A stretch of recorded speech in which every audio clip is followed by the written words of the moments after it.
Hello friends, welcome back to Pooja Gowda designs. ಈ ವಿಡಿಯೋದಲ್ಲಿ ನಾನು ಆರ್ಗನ್ಜಾ ಫ್ರಾಕ್ನ ಸಿಂಪಲ್ ಆಗಿ ಯಾವ ತರ ಕಟ್ ಮಾಡಿ ಸ್ಟಿಚ್ ಮಾಡ್ಕೋತೀನಿ ಅಂತ ತಿಳಿಸ್ಕೊಡ್ತೀನಿ. ಅದಕ್ಕೆ ಪ್ಲೀಸ್ ವಿಡಿಯೋನ ಕೊನೆವರೆಗೂ ನೋಡಿ. ಈ ವಿಡಿಯೋ ನಿಮ್ಗೆ ಇಷ್ಟ ಆಗುತ್ತೆ ಅಂತ ಅನ್ಕೊಂಡಿದ್ದೀನಿ. ಇಲ್ಲಿ ದುಪ್ಪಟ್ಟಾಗೂ ಸೇರಿಸಿ ನಾನು 6.5 ಮೀಟರ್ ಆರ್ಗನ್ಜಾ ಫ್ಯಾಬ್ರಿಕ್ನ ತಗೊಂಡಿದ್ದೀನಿ.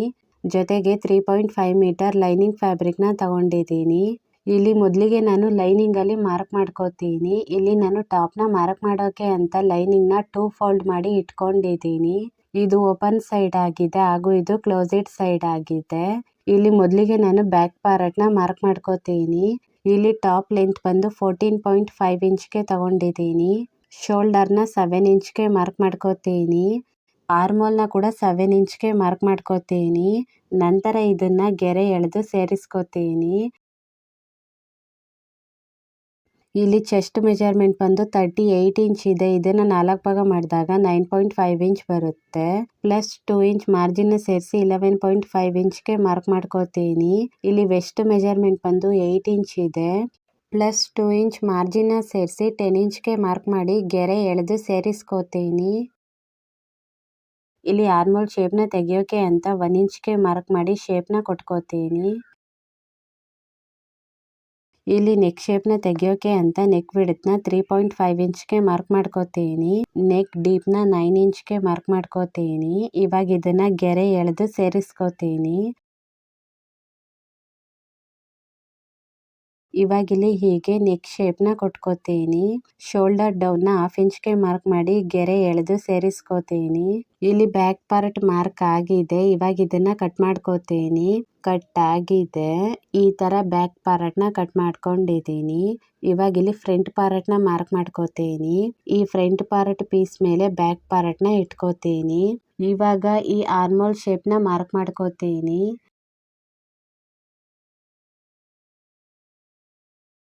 ಇವಾಗ ಈ ಬ್ಯಾಕ್ ಪಾರ್ಟ್ ರಿಮೂವ್ ಮಾಡ್ಕೋತೀನಿ. ಇಲ್ಲಿ ಈ ಆರ್ಮೋಲ್ ನ ಕರೆಕ್ಟ್ ಆಗಿ ಮಾರ್ಕ್ ಮಾಡ್ಕೋತೀನಿ. ಇಲ್ಲಿ ಫ್ರಂಟ್ ಆರ್ಮೋಲ್ ಶೇಪ್ ನ ಕೂಡ ಕೊಟ್ಕೋತೀನಿ. ಜೊತೆಗೆ ನಾನು ಶೋಲ್ಡರ್ ಡೌನ್ ನ ಕೂಡ 1/2 ಇಂಚ್ಗೆ ಮಾರ್ಕ್ ಮಾಡಿ ಗೆರೆ ಎಳೆದು ಸೇರಿಸ್ಕೋತೀನಿ. ಇಲ್ಲಿ ಚೆಸ್ಟ್ ಮೆಜರ್ಮೆಂಟ್ ಬಂದು 38 ಇಂಚ್ ಇದೆ. ಇದನ್ನ 4 ಭಾಗ ಮಾಡಿದಾಗ 9.5 ಇಂಚ್ ಬರುತ್ತೆ. ಪ್ಲಸ್ ಇಲ್ಲಿ ಫ್ರಂಟ್ ಪಾರ್ಟ್ ಅಲ್ಲಿ ಪ್ರಿನ್ಸೆಸ್ ಕಟ್ ಶೇಪ್ ನ ತೆಗೆದಾಗ ಶೇಪ್ ಕಟ್ ಮಾಡಿ ಸ್ಟಿಚ್ ಮಾಡ್ಕೊಳ್ಳೋಕೆ ಅಂತ 1 ಇಂಚ್ ಮಾರ್ಕ್ ಮಾಡ್ಕೋತೀನಿ. ಪ್ಲಸ್ 2 ಇಂಚ್ ಮಾರ್ಜಿನ್ ನ ಕೂಡ ಮಾರ್ಕ್ ಮಾಡ್ಕೋತೀನಿ. ವೆಸ್ಟ್ ಮೆಜರ್ಮೆಂಟ್ ಬಂದು 8 ಇಂಚ್ಗೆ ಮಾರ್ಕ್ ಮಾಡ್ಕೋತೀನಿ. ಪ್ಲಸ್ 2 ಇಂಚ್ ಇಲ್ಲಿ ಡಾರ್ಟ್ ಮಾರ್ಕಿಂಗ್ ಗೆ ಹೋಗುತ್ತೆ ಅಂತ ಮಾರ್ಕ್ ಮಾಡ್ಕೊಂಡಿದ್ದೀನಿ. ಜೊತೆಗೆ 2 ಇಂಚ್ ಮಾರ್ಜಿನ್ ನ ಕೂಡ ಮಾರ್ಕ್ ಮಾಡ್ಕೋತೀನಿ. ಇಲ್ಲಿ ನೆಕ್ ಶೇಪ್ ನ ತೆಗಿಯೋಕೆ ಅಂತ ನೆಕ್ ವಿಡ್ತ್ ನ 3.5 ಇಂಚ್ಗೆ ಮಾರ್ಕ್ ಮಾಡ್ಕೋತೀನಿ. ಫ್ರಂಟ್ ನೆಕ್ ನ 6 ಇಂಚ್ಗೆ ಮಾರ್ಕ್ ಮಾಡ್ಕೋತೀನಿ. ಇವಾಗ ಇದನ್ನ ಗೆರೆ ಎಳೆದು ಸೇರಿಸ್ಕೋತೀನಿ. ಇಲ್ಲಿ 2 ಇಂಚ್ಗೆ ಮಾರ್ಕ್ ಮಾಡಿ ನೆಕ್ ಶೇಪ್ ನ ಕೊಟ್ಕೋತೀನಿ. ಇಲ್ಲಿ ಡಾರ್ಟ್ ನ ನಾನು 4 ಇಂಚ್ಗೆ ಮಾರ್ಕ್ ಮಾಡ್ಕೋತೀನಿ. ಈ 2 ಇಂಚ್ ಇಲ್ಲಿ ಮಾರ್ಕ್ ಆಗಿದೆ. ಈ ಡಾರ್ಟ್ ಇಂದ ಎರಡು ಕಡೆ 1 ಇಂಚ್ಗೆ ಮಾರ್ಕ್ ಮಾಡ್ಕೋತೀನಿ. ಇಲ್ಲಿ ಶೋಲ್ಡರ್ ಇಂದ 10.5 ಇಂಚ್ಗೆ ಮಾರ್ಕ್ ಮಾಡ್ಕೋತೀನಿ. ಇವಾಗ ಈ ಡಾರ್ಟ್ ನ ಗೆರೆ ಎಳೆದು ಸೇರಿಸ್ಕೋತೀನಿ. ಇವಾಗ ಈ ತರ ಕ್ರಾಸ್ ಆಗಿ ಡಾರ್ಟ್ ಶೇಪ್ ನ ಕೊಟ್ಕೋತೀನಿ. ಈ ಡಾರ್ಟ್ ನ ಕಟ್ ಮಾಡ್ಕೊಳ್ಳೋದಿಲ್ಲ. ಇದನ್ನ ಡೈರೆಕ್ಟ್ ಆಗಿ ಸ್ಟಿಚ್ ಮಾಡ್ಕೋತೀನಿ. ಈ ತರ ಫ್ರಂಟ್ ಪಾರ್ಟ್ ನ ಮಾರ್ಕ್ ಮಾಡ್ಕೊಂಡಿದ್ದೀನಿ. ಇದನ್ನ ಕಟ್ ಮಾಡ್ಕೋತೀನಿ. ಇದು ಕಟ್ ಆಗಿದೆ. ಇದೇ ಅಳತೆಗೆ ನಾನು ಆರ್ಗನ್ಜಾ ಫ್ಯಾಬ್ರಿಕ್ ನ ಕೂಡ ಕಟ್ ಮಾಡ್ಕೊಂಡಿದ್ದೀನಿ. ಇಲ್ಲಿ ನಾನು ಲೈನಿಂಗ್ ಬಾಟಮ್ ನ ಮಾರ್ಕ್ ಮಾಡೋಕೆ ಅಂತ 2 ಫೋಲ್ಡ್ ಮಾಡಿ ಇಟ್ಕೊಂಡಿದ್ದೀನಿ. ಇದು ಓಪನ್ ಸೈಡ್ ಆಗಿದೆ ಹಾಗೂ ಇದು ಕ್ಲೋಸ್ಡ್ ಸೈಡ್ ಆಗಿದೆ. ಇವಾಗ ಇದನ್ನ ಟ್ರಯಾಂಗಲ್ ಶೇಪ್ಗೆ ಫೋಲ್ಡ್ ಮಾಡ್ಕೋತೀನಿ. ಈ ಮಾರ್ಕ್ ಲೆಂತ್ ಬಂದು 12 ಇಂಚ್ಗೆ ಬರುತ್ತೆ. ಸುತ್ತ ನಾನು 12 ಇಂಚ್ಗೆ ಮಾರ್ಕ್ ಮಾಡ್ಕೋತೀನಿ.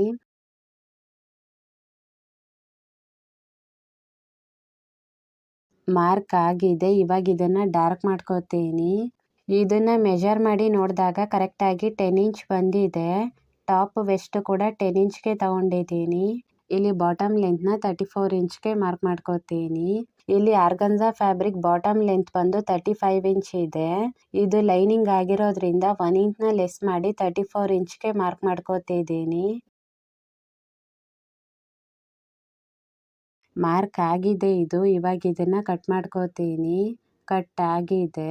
ನಂತರ ಇಲ್ಲಿ ಆರ್ಗನ್ಸಾ ಫ್ಯಾಬ್ರಿಕ್ ಬಾಟಮ್ನ ಮಾರ್ಕ್ ಮಾಡೋಕೆ ಅಂತ 4 ಫೋಲ್ಡ್ ಮಾಡಿ ಇಟ್ಕೊಂಡಿದ್ದೀನಿ. ಇದು ಕ್ಲೋಸೆಟ್ ಸೈಡ್ ಆಗಿದೆ ಹಾಗೂ ಇದು ಓಪನ್ ಸೈಡ್ ಆಗಿದೆ. ಇಲ್ಲಿ ನಾನು 6 ಇಂಚ್ಗೆ ಸುತ್ತ ಮಾರ್ಕ್ ಮಾಡ್ಕೋತೀನಿ. ನಾನು ಆದಷ್ಟು ತುಂಬಾ ಸಿಂಪಲ್ ಆಗಿ ಹೇಳ್ಕೊಡ್ತಿದ್ದೀನಿ. ಈ ವಿಡಿಯೋ ನಿಮ್ಗೆ ಇಷ್ಟ ಆಗುತ್ತೆ ಅಂತ ಅನ್ಕೊಂಡಿದ್ದೀನಿ. ಮಾರ್ಕ್ ಆಗಿದೆ. ಇವಾಗ ಇದನ್ನ ಡಾರ್ಕ್ ಮಾಡ್ಕೋತೀನಿ.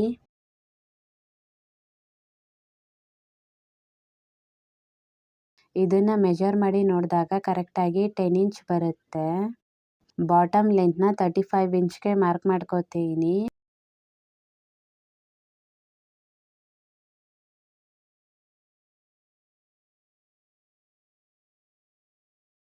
ಇದ್ರ ಮುಂದೆ ಕೂಡ 35 ಇಂಚ್ಗೆ ಮಾರ್ಕ್ ಮಾಡ್ಕೋತೀನಿ. ಮಾರ್ಕ್ ಆಗಿದೆ. ಇವಾಗ ಇದನ್ನ ಕಟ್ ಮಾಡ್ಕೋತೀನಿ. ಕಟ್ ಆಗಿದೆ. ಇದನ್ನ ಓಪನ್ ಮಾಡಿ ನೋಡಿದಾಗ ಈ ತರ ಕಾಣುತ್ತೆ.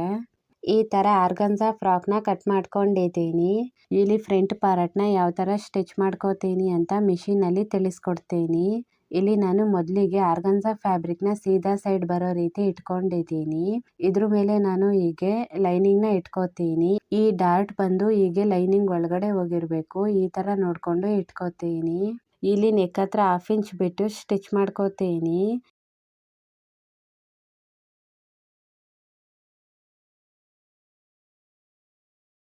ಇವಾಗ ಶೇಪ್ಗೆ ಕರೆಕ್ಟಾಗಿ ಫೋಲ್ಡ್ ಆಗಲಿ ಅಂತ ಈ ತರ ಸಣ್ಣ ಸಣ್ಣದಾಗಿ ಕಟ್ ಮಾಡ್ಕೋತೀನಿ.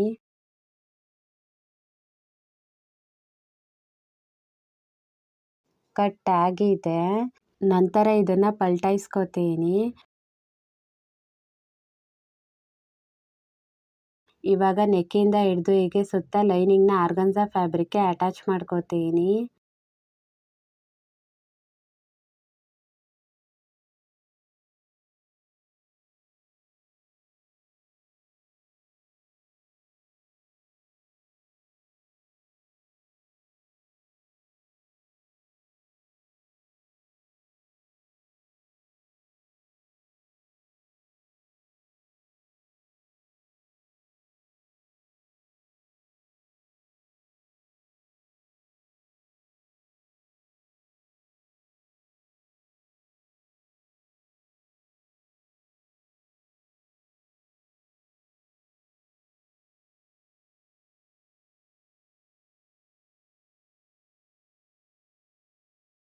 ಅಟ್ಯಾಚ್ ಆಗಿದೆ.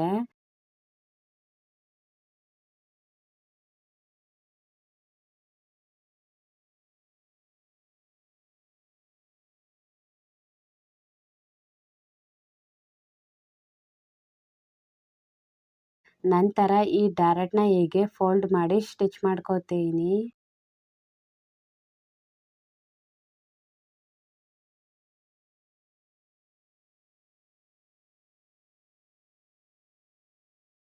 ಇಲ್ಲಿ ನೀಟಾಗಿ ಡಾರ್ಟ್ ಸ್ಟಿಚ್ ಆಗಿದೆ. ಈ ಸ್ಟಿಚ್ ಆಗಿರೋ ಡಾರ್ಟ್ ಮೇಲೆ ಇನ್ನೊಂದು ಸ್ಟಿಚ್ ಮಾಡ್ಕೋತೀನಿ.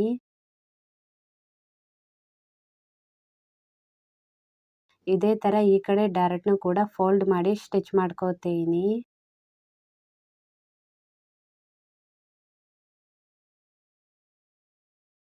ಇಲ್ಲೂ ಕೂಡ ಡಾರ್ಟ್ ಸ್ಟಿಚ್ ಆಗಿದೆ.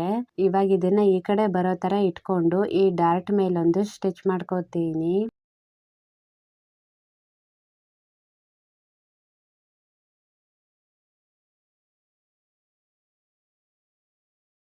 ಈ ತರ ಫ್ರಂಟ್ ಪಾರ್ಟ್ ಸ್ಟಿಚ್ ಮಾಡ್ಕೊಂಡಿದ್ದೀನಿ. ನಂತರ ಬ್ಯಾಕ್ ಪಾರ್ಟ್ನ ಸ್ಟಿಚ್ ಮಾಡ್ಕೋತೀನಿ. ಇಲ್ಲಿ ಬ್ಯಾಕ್ ಪಾರ್ಟ್ ಸೀದಾ ಇಟ್ಕೊಂಡಿದ್ದೀನಿ.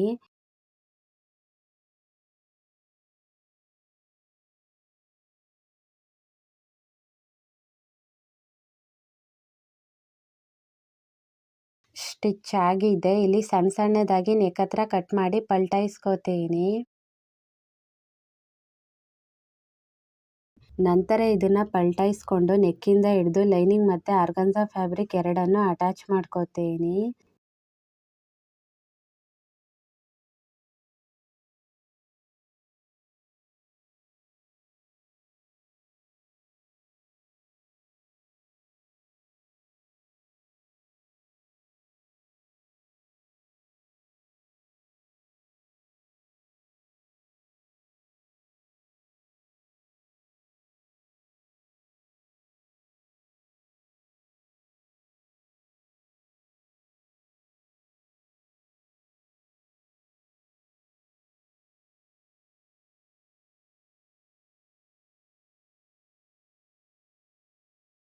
ಈ ತರ ಬ್ಯಾಕ್ ಪಾರ್ಟ್ ಮತ್ತೆ ಫ್ರಂಟ್ ಪಾರ್ಟ್ ನ ಸ್ಟಿಚ್ ಮಾಡ್ಕೊಂಡಿದ್ದೀನಿ. ಇವಾಗ ಈ ಫ್ರಂಟ್ ಪಾರ್ಟ್ ನ ಉಲ್ಟಾ ಇಟ್ಕೊಂಡು ಶೋಲ್ಡರ್ ನ ಅಟ್ಯಾಚ್ ಮಾಡ್ಕೋತೀನಿ. ಇಲ್ಲಿ ಶೋಲ್ಡರ್ ಅಟ್ಯಾಚ್ ಆಗಿದೆ. ಜೊತೆಗೆ ನಾನು ಸ್ಲೀವ್ ನ ಕೂಡ ಇಟ್ಕೊಂಡಿದ್ದೀನಿ.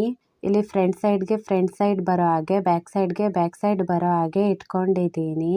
ಈ ಕಡೆ ಕೂಡ ಸೇಮ್ ಇದೇ ತರ ಫ್ರಂಟ್ ಸೈಡ್ ಬರೋ ತರ ಬ್ಯಾಕ್ ಸೈಡ್ ಬರೋ ತರ ಇಟ್ಕೊಂಡಿದ್ದೀನಿ. ಇವಾಗ ಇದನ್ನ ಉಲ್ಟಾ ಇಟ್ಕೊಂಡು ಸ್ಲೀವ್ ನ ಸ್ಟಿಚ್ ಮಾಡ್ಕೋತೀನಿ. ಜೊತೆಗೆ ಸ್ಲೀವ್ ಬಾಟಮ್ ನ ಡಬಲ್ ಫೋಲ್ಡ್ ಮಾಡಿ ಸ್ಟಿಚ್ ಮಾಡ್ಕೋತೀನಿ. ಈ ಸ್ಲೀವ್ಗೂ ಕೂಡ ಸೇಮ್ ಇದೇ ತರ ಸ್ಟಿಚ್ ಮಾಡ್ಕೋತೀನಿ. ಇಲ್ಲಿ ಸ್ಲೀವ್ ಸ್ಟಿಚ್ ಆಗಿದೆ. ನಂತರ ಬಾಟಮ್ ನ ಸ್ಟಿಚ್ ಮಾಡೋಕೆ ಅಂತ ಲೈನಿಂಗ್ ನ ಇಟ್ಕೊಂಡಿದ್ದೀನಿ. ಇದ್ರ ಮೇಲೆ ನಾನು ಆರ್ಗನ್ಸಾ ಫ್ಯಾಬ್ರಿಕ್ ನ ಇಟ್ಕೊಂಡು ಎರಡನ್ನು ವೆಸ್ಟ್ ಹತ್ರ ಅಟ್ಯಾಚ್ ಮಾಡ್ಕೋತೀನಿ. ಅಟ್ಯಾಚ್ ಆಗಿದೆ. ಜೊತೆಗೆ ಟಾಪ್ ನ ಕೂಡ ಇಟ್ಕೊಂಡಿದ್ದೀನಿ. ಇವಾಗ ಈ ಟಾಪ್ ನ ಹೀಗೆ ಉಲ್ಟಾ ಇಟ್ಕೊಂಡು ವೆಸ್ಟ್ ಹತ್ರ 1/2 ಇಂಚ್ ಬಿಟ್ಟು ಸ್ಟಿಚ್ ಮಾಡ್ಕೋತೀನಿ. ಈ ಬ್ಯಾಕ್ ಪಾರ್ಟ್ಗೂ ಕೂಡ ಬಾಟಮ್ ನ ಸ್ಟಿಚ್ ಮಾಡ್ಕೋತೀನಿ. ಇಲ್ಲಿ ವೆಸ್ಟ್ ಹತ್ರ ಸ್ಟಿಚ್ ಆಗಿದೆ. ಜೊತೆಗೆ ಸೈಡ್ ನ ಕೂಡ ಮಾರ್ಕ್ ಮಾಡ್ಕೊಂಡಿದ್ದೀನಿ. ಇವಾಗ ಇದನ್ನ ಹೀಗೆ ಇಟ್ಕೊಂಡು ಹಿಪ್ ಮೆಜರ್ಮೆಂಟ್ ವರೆಗೆ ಸ್ಟಿಚ್ ಮಾಡ್ಕೋತೀನಿ. ಸ್ಟಿಚ್ ಆಗಿದೆ. ಇಲ್ಲಿಂದ ಮುಂದೆ ನಾನು ಆರ್ಗನ್ಸಾ ಫ್ಯಾಬ್ರಿಕ್ ಮತ್ತೆ ಲೈನಿಂಗ್ ಫ್ಯಾಬ್ರಿಕ್ ನ ಸೆಪರೇಟ್ ಆಗಿ ಸ್ಟಿಚ್ ಮಾಡ್ಕೋತೀನಿ. ಇಲ್ಲಿ ಮೊದಲಿಗೆ ನಾನು ಆರ್ಗನ್ಸಾ ಫ್ಯಾಬ್ರಿಕ್ ನ ಮಾತ್ರ ಇಟ್ಕೊಂಡು ಸ್ಟಿಚ್ ಮಾಡ್ಕೋತೀನಿ. ಸ್ಟಿಚ್ ಆಗಿದೆ. ನಂತರ ಇದನ್ನ ಒಳಗಡೆ ಸೇರಿಸ್ಕೊಂಡು ಲೈನಿಂಗ್ ಫ್ಯಾಬ್ರಿಕ್ ಮಾತ್ರ ಬರೋ ತರ ಇಟ್ಕೋತೀನಿ.